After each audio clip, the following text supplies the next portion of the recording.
Welcome, everyone. Thank you so much for joining us as Left Bank Books presents Bernardine Evaristo's Manifesto on Never Giving Up. Today, Bernardine will be in conversation with me, Danielle King. I'm an assistant manager here at Left Bank Books. And again, just thank you so much for coming.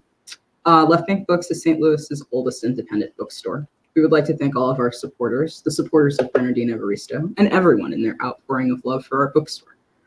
Left Bank Books offers in-store shopping, curbside pickup, and delivery to anywhere in the world. You will find this beautiful book, let me pull it up for you, on our front table display. We are incredibly happy that we can bring this event series virtually for y'all. We believe that events are a way to expand your mind and bring in new thoughts to make the world a better place. We hope you enjoyed this event. We hope that you support Left Bank Books by purchasing signed copies for you and or all of your friends at left-bank.com. Purchasing a copy of the book from Left Bank Books allows us to keep our bookstore operating and our staff employed. And so we do thank you for your support, and we need your support. As I mentioned, my name is Danielle King. I'm the assistant manager for Left Bank Books. I also buy our used books. I also help produce our hundreds of author events each year with this incredibly fantastic team here in St. Louis. We will be taking audience questions at the end of the event, so please do type your questions as a comment. Be sure to follow Left Bank Books on Facebook and YouTube to be notified about all of our fantastic virtual events. So now I get to talk about our guest. Bernardine Evaristo is the 2019 winner of the Booker Prize for Girl, Woman, Other, which was a national bestseller, and a winner and finalist for many awards, including the Women's Prize for Fiction and Dublin Literary Award. Evaristo is the author of 7 other books that explore aspects of the African diaspora. Her writing spans verse fiction, short fiction, poetry, essays, literary criticism, and drama. Evaristo is the president of the Royal Society of Literature, professor of creative writing at Brunel University London, and an honorary fellow of St. Anne's College in Oxford. She received an OBE in 2020 and lives in London with her husband, and we will be discussing her most recent book, Manifesto on Never Giving Up. So wherever you are, please join me in welcoming our guest with a warm round of applause for Bernardine Evaristo. Hi. Hello. Welcome. Hi. Hello, everybody out there, invisible out there in the world. Making their faces warm, clapping it up. Absolutely. Thank you so much for joining us. Oh, it's my pleasure. I'm looking forward to talking to you. Oh, as am I. So you wrote a memoir. How was that? We're going to start there. We'll start nice and simple. Yeah, I never planned to write about my life in memoir form, ever. The very idea kind of appalled me in a sense, and also overwhelmed me because it's such a big enterprise, isn't it? Writing about your life. Where do you start? What do you leave in? What do you keep out? How do you negotiate writing about people who are alive and might read the book and so on? So it wasn't something that I was going to do. Even though I think my life's been quite interesting, but yeah, it wasn't on the cards. And then I won the Booker Prize, and I was interviewed so many times, and I was talking about myself such a lot, and also people were really curious about my backstory, and so I was talking about that a lot. And when it came to negotiating with my publisher the next books, I thought, well, I don't want to write another novel straight away because it's too close to Girl, Woman, Other, which has had so much attention, and I'm going to be really under pressure to deliver something that matches that. So then it just felt like a perfect opportunity to actually write about my life, and also to just record my life up to this point and to explore how I've reached this point, and also to sort of interrogate who I am, where I come from, the decisions I've made in my life, and all of it in terms of, sometimes very loosely, but in terms of my creativity, because I have had a very long creative life, and it felt like that would be really interesting to explore for readers. It was. I assure you it was. It was exceptionally. It was very different. As I mentioned to you before, I'm not a frequent reader of memoir, and I think if more of them were written as such, I would ingest them all the time. It was really exciting. So let's get into it a tiny bit. I kind of want to we'll start at the beginning. We'll start talking about your youth. I feel like there's a lot of interrogation of identity in this book, and you seem to have come out of it, clearly, full of an awareness of yourself. But I can only imagine how tricky it must have been to navigate youth and identity for you. So why don't we talk a little bit about that? You had a particular upbringing and have a particular background. Yes, and I'll go into that. It's very interesting as you were talking about me sort of interrogating identity in the book, and I kind of suddenly realized that a lot of people don't do that. I was thinking about people I know who don't actually really interrogate their identity. They just get on with their lives in the world. Mm-hmm. But I have been interrogating my identity the whole of my professional life. So my background is such that I am the child of a Nigerian father who was an immigrant who arrived in Britain in 1949 from Lagos in Nigeria. He met and married my mother, a white English woman, who came from a very kind of originally working class, primarily Catholic upbringing. And they met at a Commonwealth dance in early 1950s. And my mother fell for him because she said he had a cheeky, chappy smile. And she was quite shy and withdrawn. And he kind of brought her out of herself. And she was absolutely smitten with him and he with her. And then she went home to her mother, who had come from this Irish family and had married somebody who was actually of German heritage, although both those aspects of the family tree weren't really to the fore in their sort of everyday lives. And my grandmother said, no, it's not happening. You can't marry him. Black man, dark-skinned black man in the 1950s. And one of the things I talk about in the book, and it's so interesting because the more I think about my past, and I have written about my past, I fictionalized my parents' marriage and my family history in a book called Lara, which is a verse novel that was published first of all in 1997 and then republished with new material in 2009. So I have gone back to the past. But, I was kind of thinking about how British people on the whole, always talking generally, not everybody, but British people have been brainwashed by the Imperial Project for hundreds of years about people of colour. And the brainwashing was that let's talk about Africans, because the British Empire extended over a quarter of the world. And, it was an incredibly powerful enterprise that lasted at least a couple of hundred years. But the brainwashing was that these were savages, they were cannibals, they were hardly human, especially Black Africans, and they were criminal, they were bad, they were dangerous. That was the narrative about Africans that had been part of British culture and British culture for hundreds of years. Mm-hmm. So my father, a dark-skinned black man arriving on these shores, having been brainwashed himself in Nigeria, as people were in the empire, that Britain was the motherland. So the brainwashing was Britain is the motherland, everything's wonderful and perfect in Britain. And you must look up to this country because, its values and its culture and its history and its society is superior to yours. In fact, the attitude was that you have no history and you have no culture, you have no society. You're just like animals in the jungle, right? Mm-hmm. So then he arrives here into this country with all these expectations. And they then have all their assumptions, and that's a terrible clash. And in a sense, that was embodied by my grandmother and many members of her family, because the idea of this white woman, their beloved daughter and niece marrying a black man was just completely untenable. And so that was in a sense my origin story. And then not only did they get married and actually stayed together for 33 years, which is a very long time for mixed marriages of that time. But my mother was Roman Catholic and she wanted lots of children. She was an only child. So she had 8 children in 10 years. So she produced all these pickaninnies, right? and Yeah.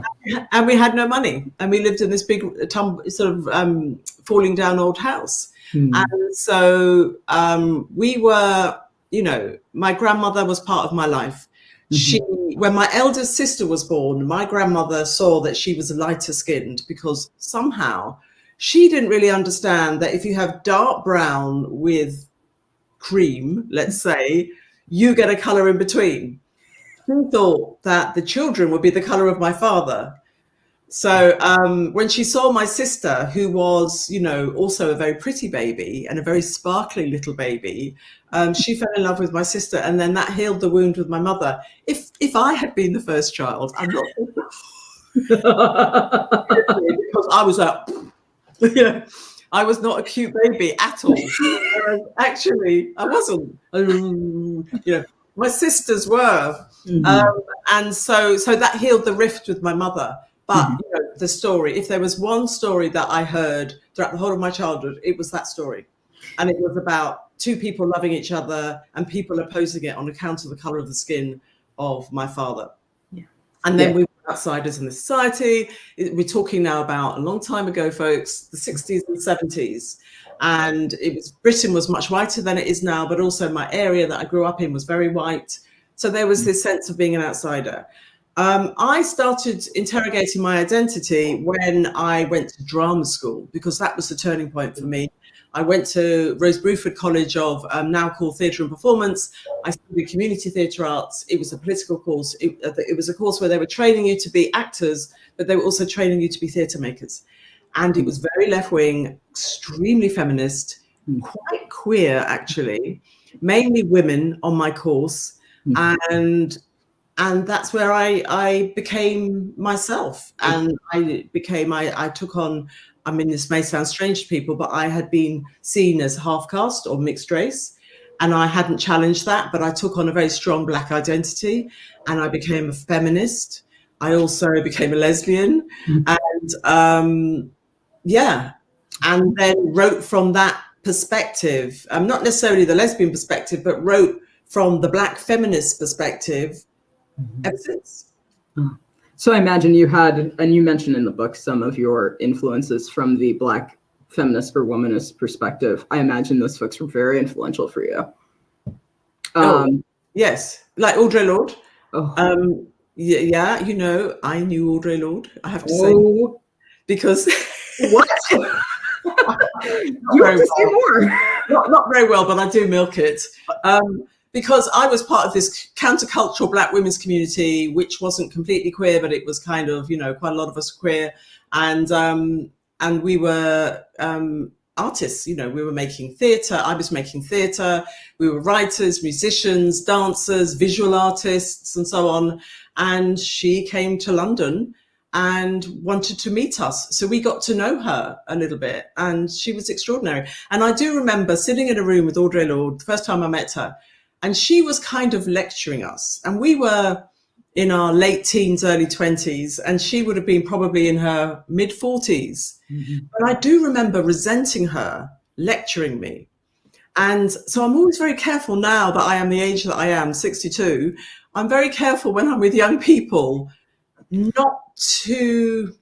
very careful about how I impart my wisdom, because I was at an age where I probably thought I knew everything. And she was being instructive and helpful, of course, because she had so much more experience than us, and she was a wonderful, amazing person, and so fearless and political. But I speak for myself, was a bit resistant to it, So definitely Audre Lorde was, and I loved her poetry as well. I thought she was, compared to some of the other poetry that was being published at the time, she felt to me to be very sophisticated. And also Sister Outsider was a very important influence on my generation. And then Homegirls. I don't know if you know Homegirls. I do not, but I will before the end of this day. Sorry? I said I don't, but I will before the end of this day. Homegirls is an anthology edited by Barbara Smith and I think maybe her sister. I think she has a twin sister. And it was an anthology of Black women's writing coming out of America. I think it was called Kitchen Table Women of Color Press, which was one of these radical, I think we're a different generation, Danielle, clearly, coming out of one of these radical women's theatre presses at the time. And it was an anthology of Black women's writing, and it was just wonderful. It was a feast. It was so enjoyable to have within the pages of a thick anthology lots of different Black women's writing, and lots of other writers inspired me as well. Obviously for me it's obvious, Toni Morrison, Alice Walker, certainly her earlier work, Michelle Cliff, Maya Angelou's earlier anthologies and so on, autobiographies. So yeah, all of these were part of my my kind of self-created canon, to give me the power and the strength that you see before you. I do see it. I feel really a lot of kinship with the idea of having to construct your own canon, and so much of that is because the canon as presented to you just does not look like anything like your experience. There's something really distinct about it. It's a really particular practice, and I respect it tremendously. So we're going through a little bit of your intellectual and creative heritage. I want to pop back really quickly because you mentioned your father is from Nigeria, and I'm going to presume that you didn't get a chance to plumb the depths of that heritage very much until you were an adult. When you first sought that out, why do you feel like you sought it out? I was desperate. At the stage at which I became interested in my African heritage, seriously interested, I was desperate to make up for having spent the first 20 odd years of my life not knowing anything about Africa or Nigeria. Nothing about my father's people, the Yoruba, nothing about Nigerian politics. I didn't know anything about African history. And it just felt like I was hungry to know the missing aspect of my education. Yeah. Because the education had been a 101% white education. And very sadly, that can still be the case in this country. Research, every so often there's a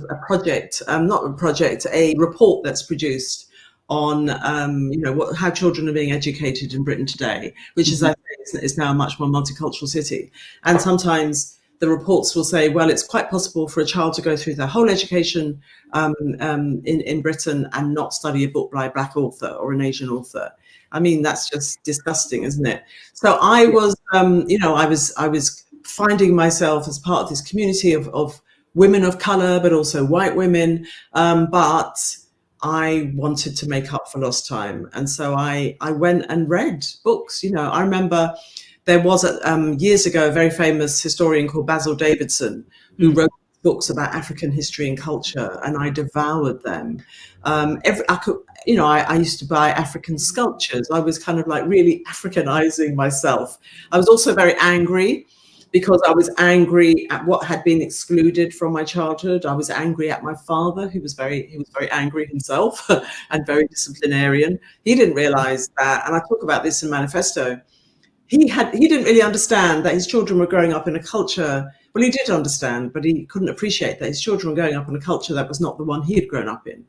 And so he believed in corporal punishment, but corporal punishment was on its way out in Britain by the time I was, in my teenage years. And so there were lots of things that there was basically a culture clash and a generation clash with him. And I definitely didn't look to him to fill in the lost part of my history, although I did eventually when I was writing Lara. So yeah, I was hungry for to be self-educated and to make up for lost time and to discover the wonderful, wonderful riches of the African continent and also the African diaspora and also, of course, African American culture and also Caribbean culture and so on. And in a sense, I'm still doing that, I think.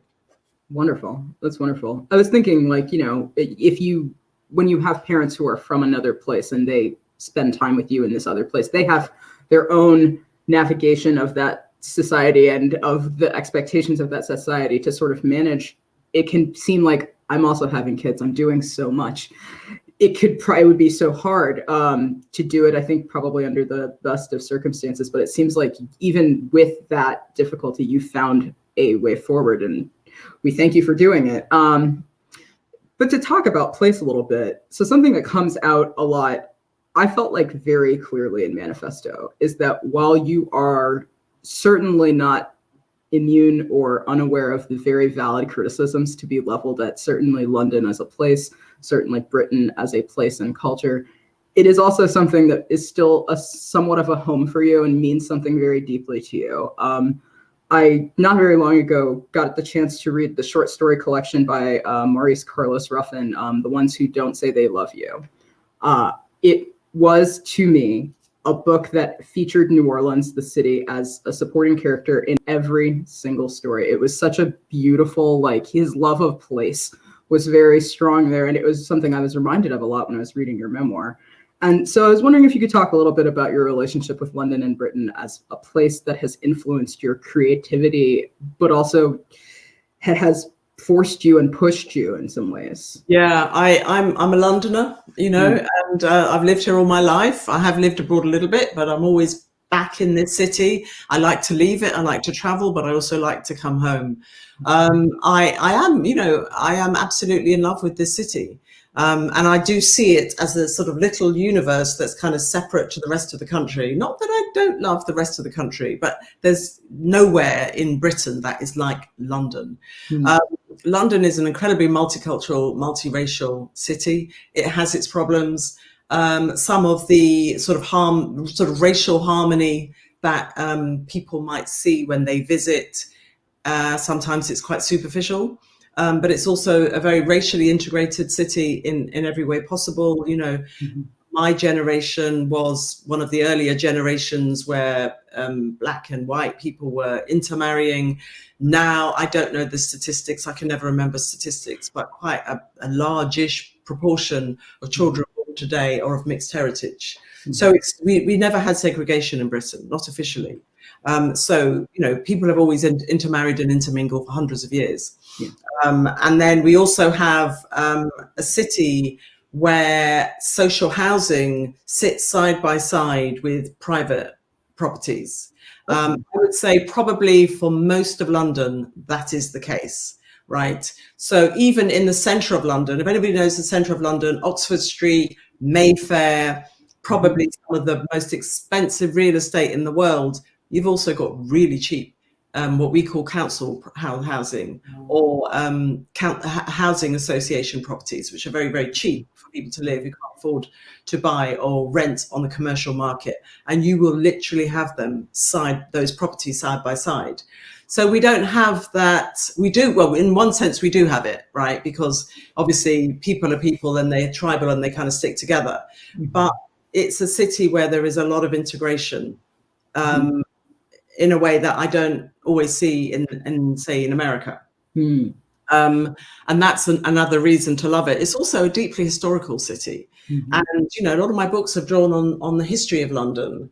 There were elephants roaming in Trafalgar Square 200,000 years ago.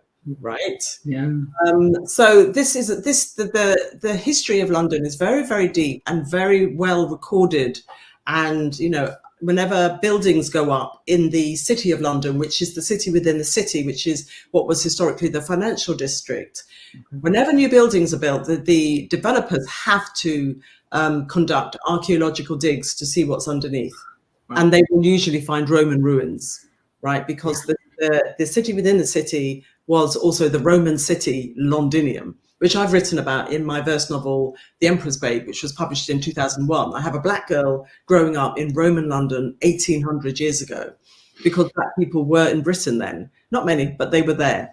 And so there's so much to draw on in terms of the city today, but also the layers of London, which, as I said, has been very well recorded.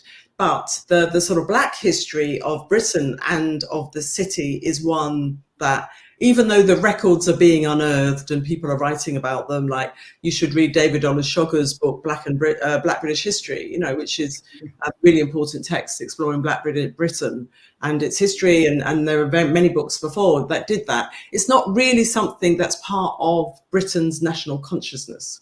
So as a writer, what I'm really interested in doing is exploring the Black aspect of British culture and the multicultural aspect of it, as well as other countries. So I'm not just British focused, but London does feature in most of my books. So in my book, Blonde Roots, I've created a world where Africans enslave Europeans, and it's a satire.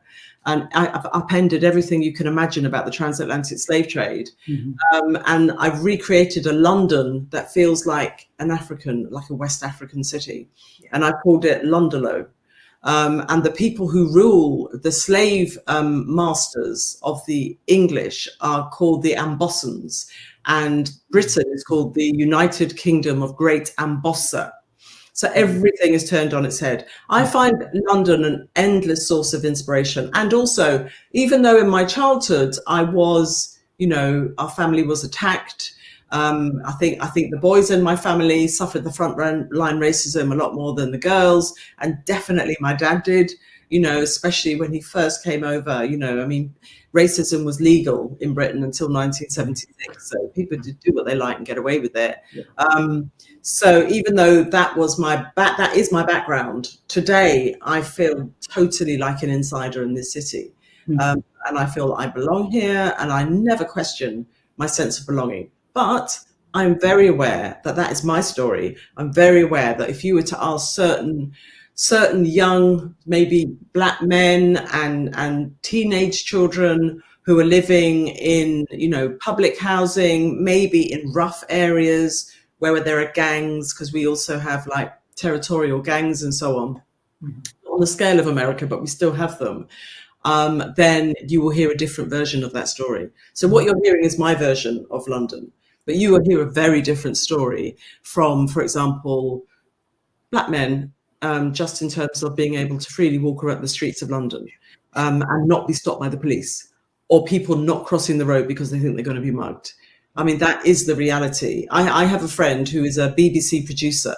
You couldn't get a posher Black man than him, right? And he's always being stopped by the police, always.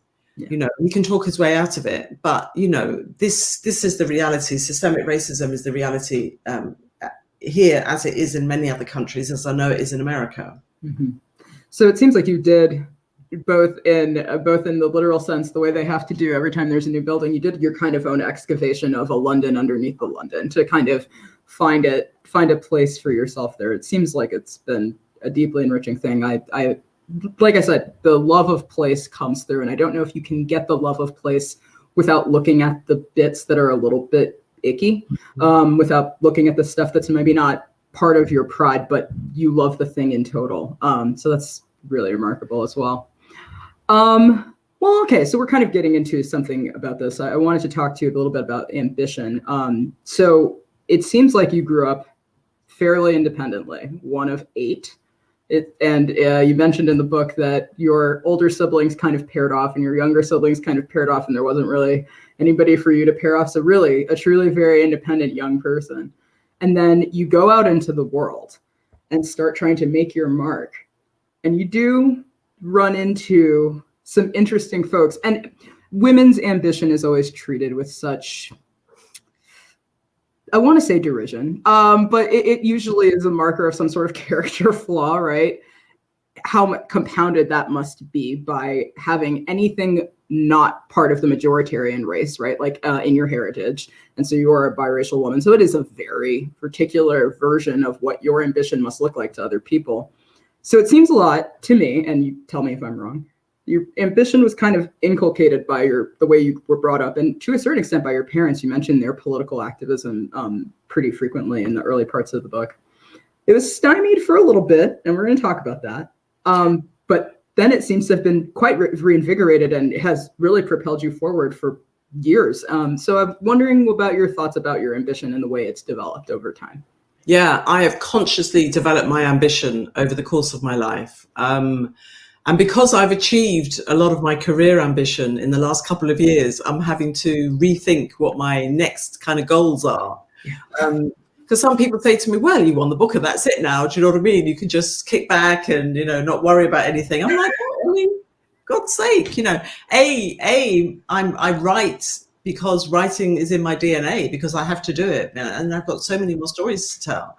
It's not a case of you achieve a certain amount of recognition and then you say, okay, I've got it now. Yeah. I was driven. I'm even more driven, than I was before. I feel incredibly supported in my ambition at the moment. I think when I was a child, I was ambitious. If you'd have asked me, I wouldn't have said so. And I think ambition is a dirty word when it comes to women, unless you're growing up in a very kind of privileged background where the ambition is taken for granted without you even having to articulate it.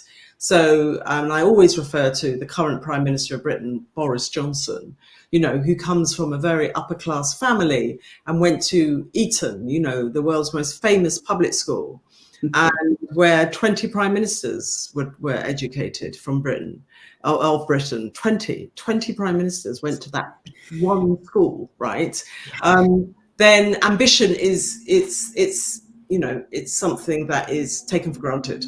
Whereas when you're a little black girl, growing up in a working class area, and you're female, you're a person of color, nobody has any expectations of you.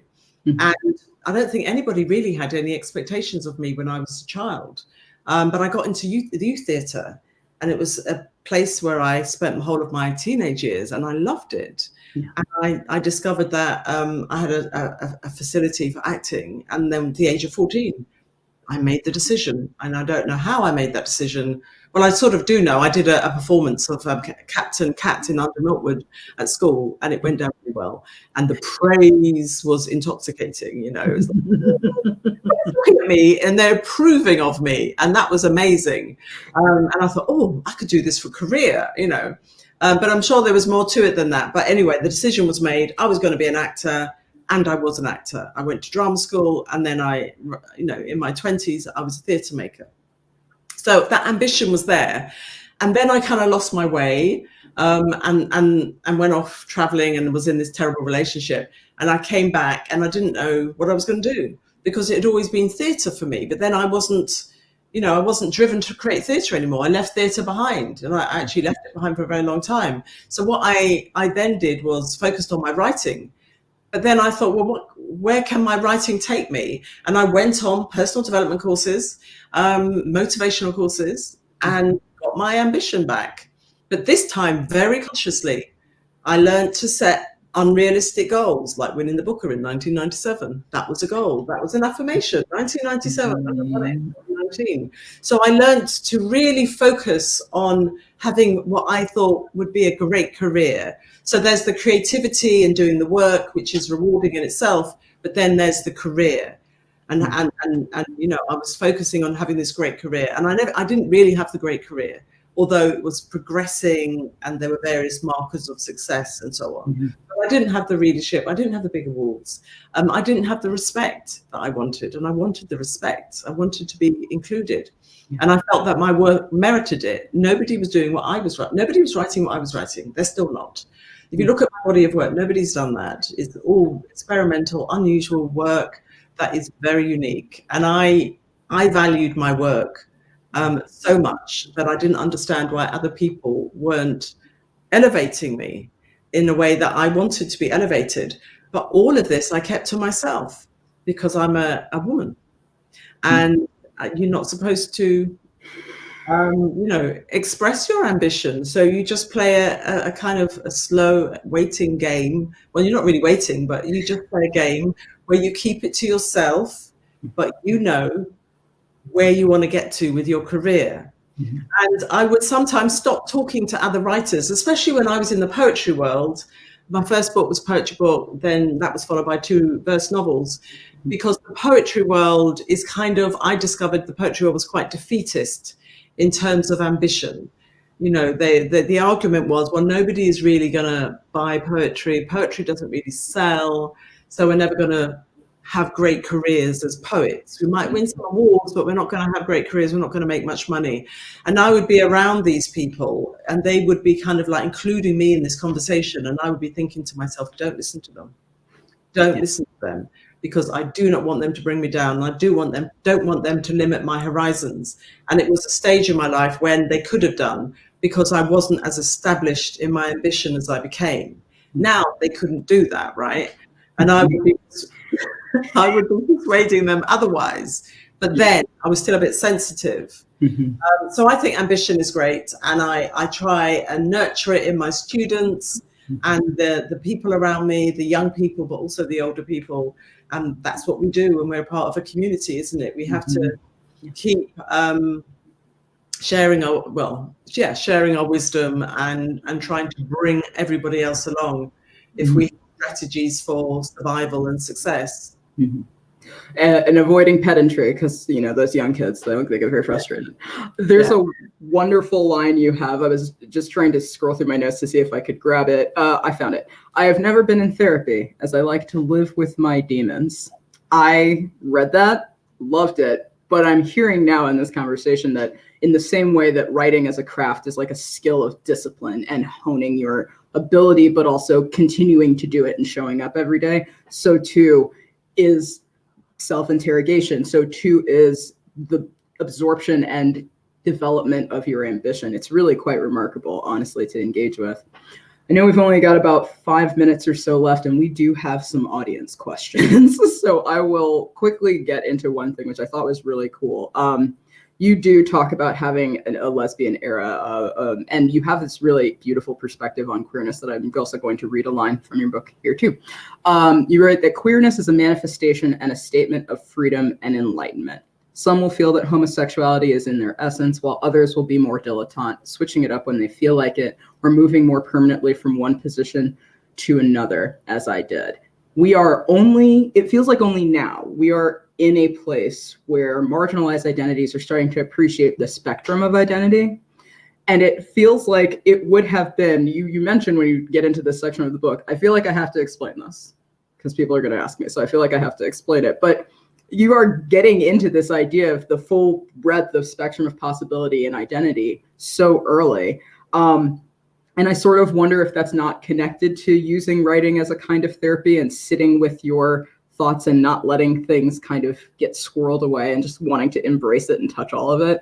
So I wonder if we can sort of talk about that, and then the way that that's kind of influenced your writing, because it does appear to have had an influence on your writing. And then I think, we'll do that for a couple minutes, then we'll bring in some of these wonderful audience questions. There's a ton of them. Yeah, I don't know. That's it. That's a really interesting question. I don't know if my writing has shaped my attitude towards my own sexuality. I don't know. It's not something I've thought about at all. I was straight. I wasn't a teenager who desired girls at all until I was about 19, 20.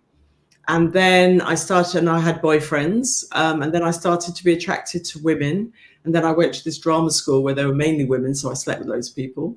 And, I was full out lesbian. And you said to me when I was in my early 20s, that I might change, my sexuality might change. If you'd have even suggested this idea of sort of sexual fluidity, so it's the fluid sexuality, I would have bitten your head off, because I was so sure in my identity. And then I went through this really toxic relationship with a woman. And then by the end of it, I found myself desiring men again. And I suppose I could have had therapy about that to work out what had gone on. But the quote that you just gave is really for me to say, there's nothing wrong with it. If you think there was something wrong with me having relationships with women for 10 years, then yes, maybe I should go and interrogate. And if you think there's something wrong that I stopped having relationships with women, then maybe I should go to therapy. But actually, what if there was nothing wrong with it? That this was a period of my life where I needed to be in relationships to women and enjoyed my relationships with women. And then I moved on to another period in my life. I mean, that was the reality. Mm-hmm. But I mean, we haven't got time for me to go into it too deeply, but I think it's very interesting. And so the conversation today has blown everything wide open. And so if I was coming of age today, I think I would have had so much freedom. I probably would have gone into relationships with women thinking this may be something that continues for the rest of my life, or maybe it doesn't. I might have even questioned my gender. That's a whole other issue, because that really wasn't something that was, I mean, that has really only come to the fore in the last few years as kind of part of a national conversation, global conversation. But I was very boxed in. My sexuality was very boxed in while I was going through it. And it's only like years later that I can say, well, yeah, so I was doing that, and now I'm doing this, and that's life, and it's normal, and people are people, and why aren't we attracted to other human beings in spite of what their gender is, and so on. And it has come out in my work, especially in Girl, Woman, Other, which is, I think about a quarter of the women are on the queer spectrum, as I put it. And then Mr. Loverman, my novel before that, is about a 74-year-old gay Caribbean man who's at the end of his marriage to his wife of 50 years, who doesn't know that her husband's gay. Also dealing with sexuality. I mean, it's one of those things, the same way that the interrogation of identity causes you to sort of say, because you mentioned in the beginning part of the book that a white identity was never really available to you, but that's kind of stupid. Because if you're both, shouldn't they both be, It is kind of remarkable, because to me, all of this and like I said, this is something I felt was coming through very deeply in Manifesto, is there is a real value to doing that self-interrogation, because when you look at yourself, you sort of see that the impressions of these sort of these categorizations that are put on you don't have to hold up, do not hold up. And it kind of frees you to do exactly what so many, I think about this all of the time, to be a young queer kid, instead of in the late 80s, early 90s when I was doing it, to do it now is such a vastly different experience. You can have an elementary school teacher who has like a trans pride flag, and that's not confusing, and if you ask, they'll explain exactly what that means. It is wild to me to have grown up, even to come many generations after you, or a couple of generations after you. You're not that much older than me. Yeah, thank you so much. I had literally 4 other pages of questions, but we'll table that for next time. Yes. Thank you very much, Danielle. My pleasure.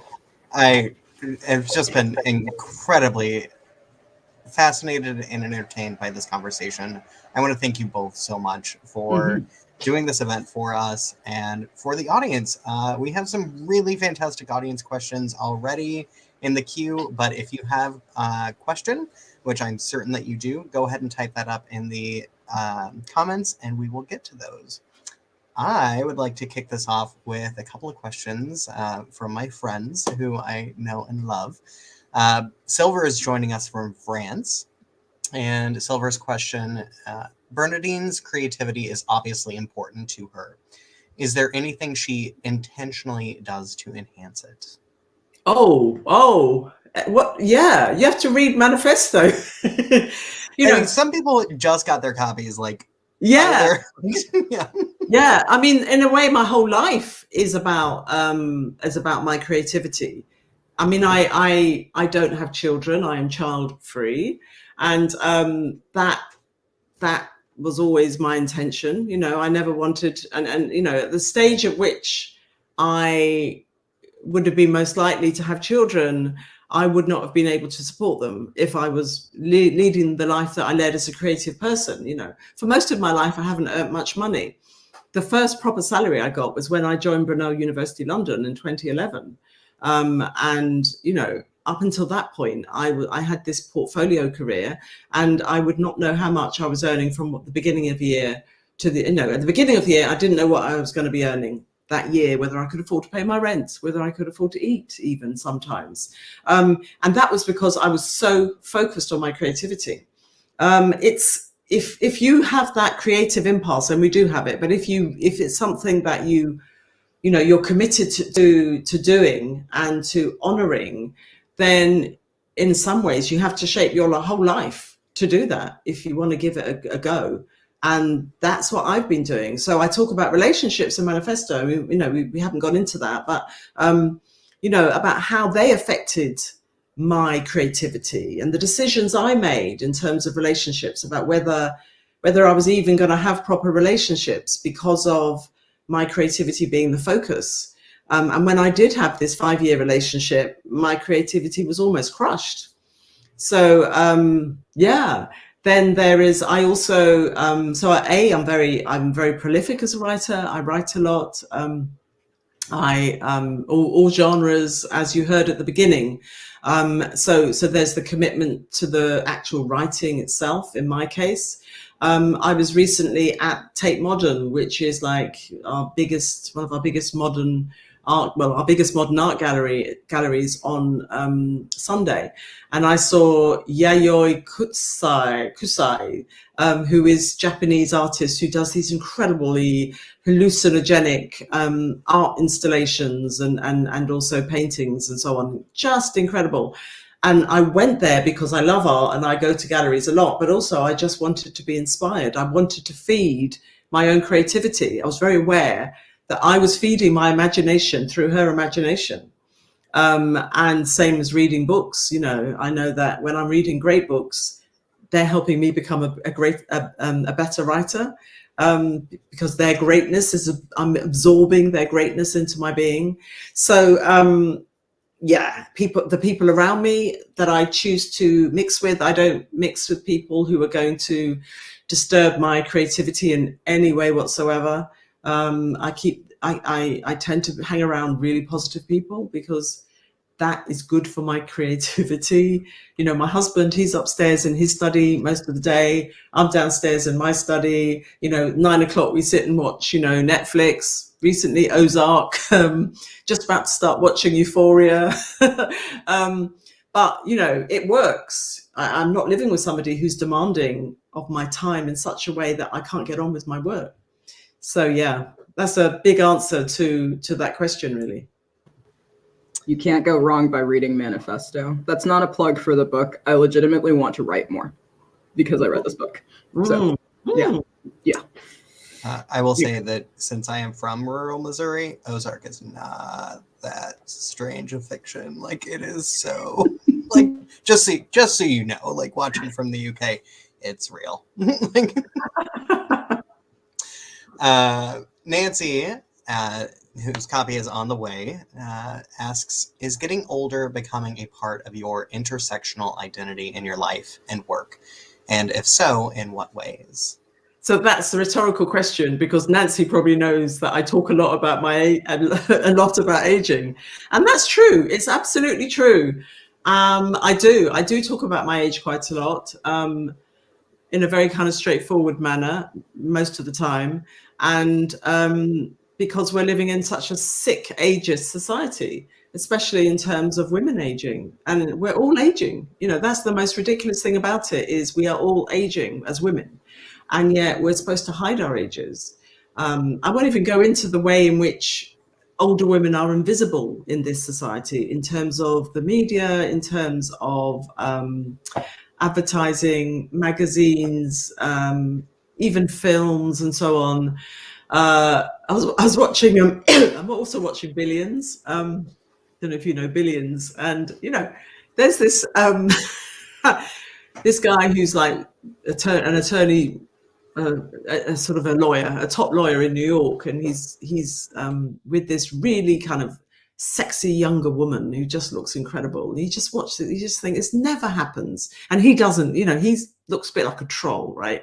And you just think this never happens. You never get a woman who looks like that cast with a young guy in films, other than Ozark, actually, but. Maybe that's the exception. That's probably what's so shocking about it. But so yeah, aging is really an area that I think we need to blow open. We need to keep talking about it. We need to not hide our age because we're embarrassed. Because why should we be ashamed of the most natural process in our lives, which is that every one of us is getting older? And because when Girl, Woman, Other was published, I started to talk about my age quite a lot, because I think I could only have written that book at my age, because the oldest character is 93, the youngest one is 19. There's every age and stage in between, as well as every character has a childhood. And so I'm looking this way and I'm looking this way. I've been all those younger ages, and I can imagine being 10, 20, 30 years older. And so I started to talk about my age. And in doing that, I broke the taboo for myself of people knowing my age. Not that I'd hidden it, but I was suddenly really upfront about it.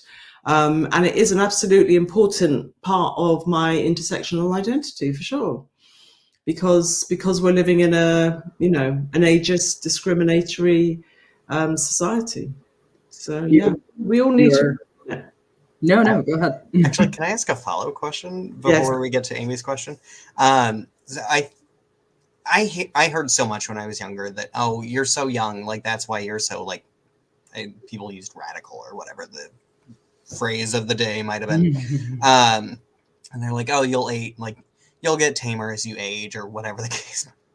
And I have found myself to be, I think, maybe getting more radical as I get older and more progressive and more like. So, do you have you found a similar trajectory, or like, are you kind of, I don't know, taming down? No.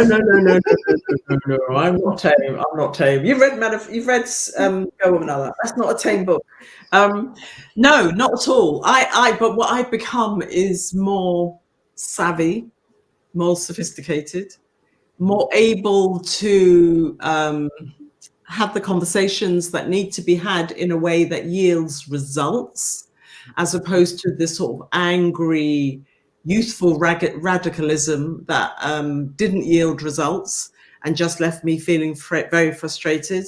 I do talk in the book about, now I have a seat at the table. I am Madame President of the Royal Society of Literature, first one in 200 years, first woman of color in 200 years, second woman in 200 years, right? So this is an organization that, in some ways is at the heart of the British establishment. But I bring my politics to that organization that actually is really quite radical in some ways, in terms of its commitment to diversity and inclusivity. And it's not lip service. They're not paying lip service. They are seriously committed to that and have been for a number of years. So yeah, I don't think I've become tame at all, but the way in which I express my radical politics and my activism, yes, that has changed. It's like a kind of circumspection has imbued what was already just an unwillingness to tolerate foolishness. But now it's like, I don't have to tolerate it. And here is how we will not tolerate it. We will do these. The thing I was going to say before is my late grandmother used to say all of the time, you will understand when you get older that getting older is nothing but a privilege. And I truly, this is a woman who lived through, she was born in 1937. She lived through the American Civil Rights Movement. I could not believe it when she said it. I'm 34 now, and I absolutely know what she was talking about. It's a privilege. It's a privilege, and you have to look after yourself. That's the other thing.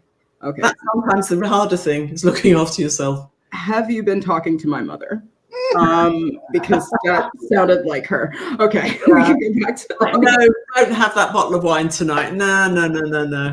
Your brain is going to mess with your brain and not your body. Yeah, I hear you. Let's go to Amy's question. We have a couple more questions and a couple comments that I want to share as well. Amy asks, how do you imagine the queer culture will evolve? What changes do you dream about, and who is your favorite queer poet? And I want to throw in Grace's question. Grace leads our Well-Read Black Girl group for the store. And so Grace says, such a great discussion, and I loved how you talked through the questions towards the end about fluidity, therapy, and lack thereof, etc. So I want to lump those together. I don't really like to talk about a single favorite writer as such, because there are many writers out there who are just doing fantastic work, whose work I love. But there is a particular writer called, which I don't know if you've got her in stock, but she's called Joelle Taylor. And she's a queer poet. And she's been around for about 20 years. She's been very active on the performance, spoken word, poetry scene. She's been a mentor. She set up projects for poets. And she has just won Britain's top poetry prize with her collection, which is called C+NTO and Othered Poems. And it's about butch lesbians in Britain in the 80s and 90s. And it is the most sublime poetry. So I really want to shout out to you about Joelle Taylor, because she's amazing. And then there's also a great non-binary poet called J. Bernard, who's also a Londoner. And her first full collection is called Surge, Surge.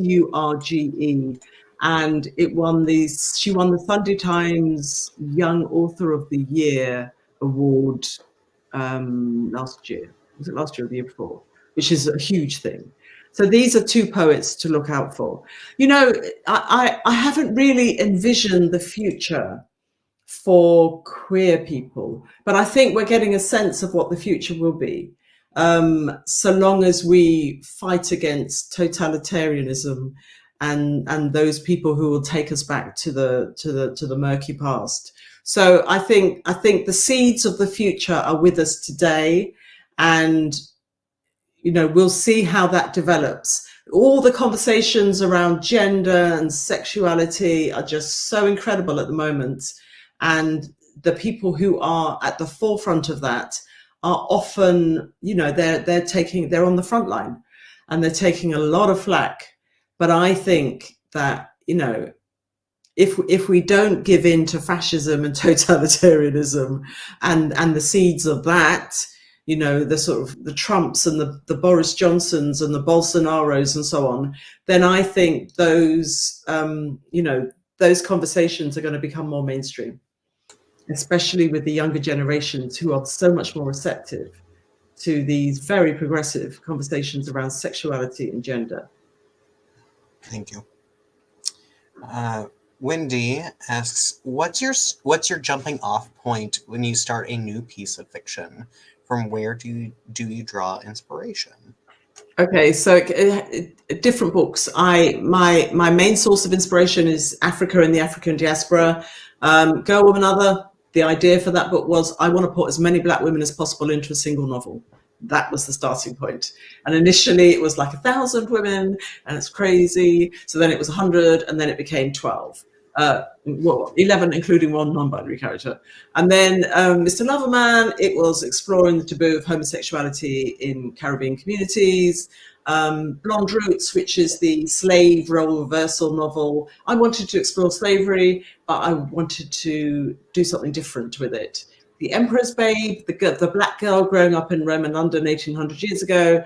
I wanted to position Black people in Britain at that time, to bring that history alive. So I guess with most of my books, I have an idea, and it is something to do with history and our contemporary society, and I often mix the two together in a single book. And then I realize it through the characters that I create and the journey I take them on. Well, since I wanted to do a shout out for our reading groups that have recently read and are going to read your book, Girl, Woman, Other, so Novel Ideas, which just read and discussed in January. And our chapter, Well Read Black Girl, will be discussing and reading in April, I think that is correct, April. And if anyone watching identifies as a well-read Black girl and wants to join that discussion, we would be more than happy to have you join for that discussion. And I want to just say thank you for this brilliant conversation. It is queer inspiring. It is just like fills my heart. It fills my heart so much. Danielle, your questions were brilliant, and I have just had an incredible afternoon. I know our audience has commented about how much they've appreciated this conversation as well. So I want to thank them for joining us, especially for being here in the afternoon, evening, whatever time it is, wherever you are. We are very thankful that you are here. And thank you, Danielle, for a fantastic interview, and also Shane for hosting it. And it's been such fun. And trust me, it's not always fun. Sometimes I'm clock watching. I'm like, but this was just so on point, and it was great. And and thanks to the audience out there, the anonymous audience tuning in. Truly, thank you for writing this book. As I said, I'm not usually much for memoir, but I do love books about writing and about taking the act and art of writing very seriously. And I've been so energized by reading this book. So truly, thank you for writing. Thank you for writing a memoir. Thank you for deciding to. It was a pleasure. Okay. All right. Well, to everyone watching, we will see you next time. Have a great rest of your day. Bye, everybody. Bye.